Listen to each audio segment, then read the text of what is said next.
This is the second video looking at gpxmap.net, and if you missed the first one, there's a link in the comments below. In this one we'll look at how we can use some different resources to plan and save a route in GPX format.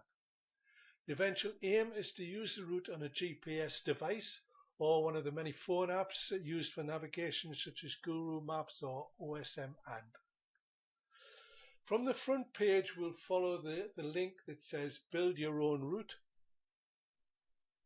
and on this page we can see a variety of green lines which represent byways, and we can use these to help plan our route. But we need to stress it's very important to check the legal status of any tracks you intend to ride and not just rely on what's drawn here. We'll say more about how you check the legal status of routes in the next video. We're going to start here by adding the route section we saved in the last video. Click Choose Files and navigate to the dal1.gpx file that we saved in the last video. Double click on that and it should load up in a few seconds. In the last video we said we'd start from the village of Lofthouse to the south end of the blue line, so we'll zoom in there.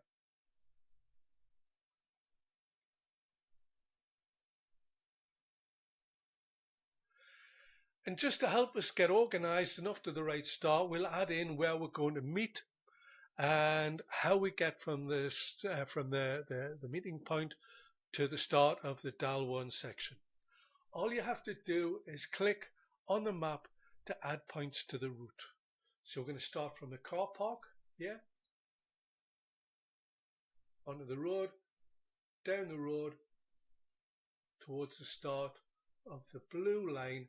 When we get there, when we hover over the blue line, we can see it's highlighted.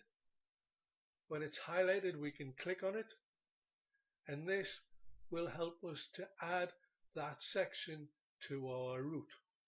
We're going to follow this blue line up to the village of Aysgarth, so we'll pan up to there. When we get to the other end, again we'll highlight the blue line and click on it. If we're a little bit off, we'll get something like this. Don't worry about it. Click on the red X, that takes you back to where you were. Highlight the blue line, click on it, and we see our route highlighted in red. Basically what we've just done is add several thousand route points to our route with a couple of clicks on the map.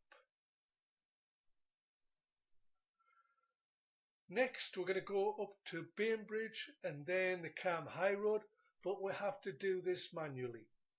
It's a personal choice as to how much detail you put into this, but it's important to remember that if you go there direct, in this fashion, then the kilometer reading in the box top left is not going to be right. So here's the one I prepared earlier. When we get to Bainbridge, it's important to pay attention to detail to make sure we get it right through a number of junctions. So we're going to zoom in closer here, and we're going to make our way up to the Cam High Road here, but getting through Bainbridge, we'll do it with care and detail to make sure we get these junctions just right on the day. Once we're onto that road, we can take some bigger steps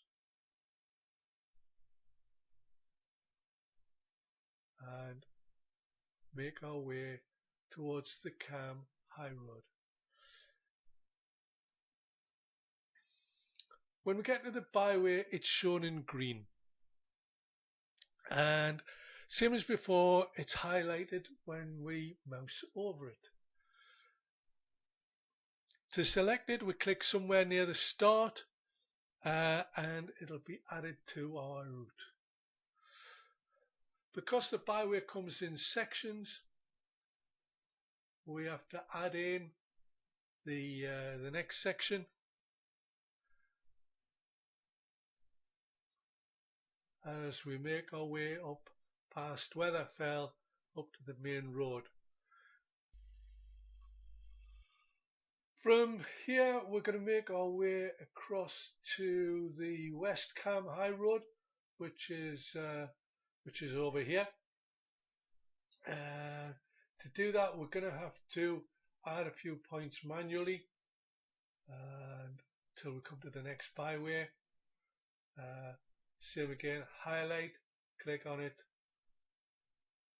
add the next section of byway, and again until we come to the West Cam High Road. I hope that people are able to see how quickly and easily it is to add information accurately to your route. So next time we're going to look at how we might navigate the West Cam High Road.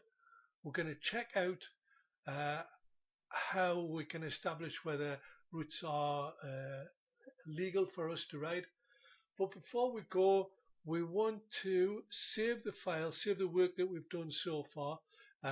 We've covered almost 50 kilometers of route here.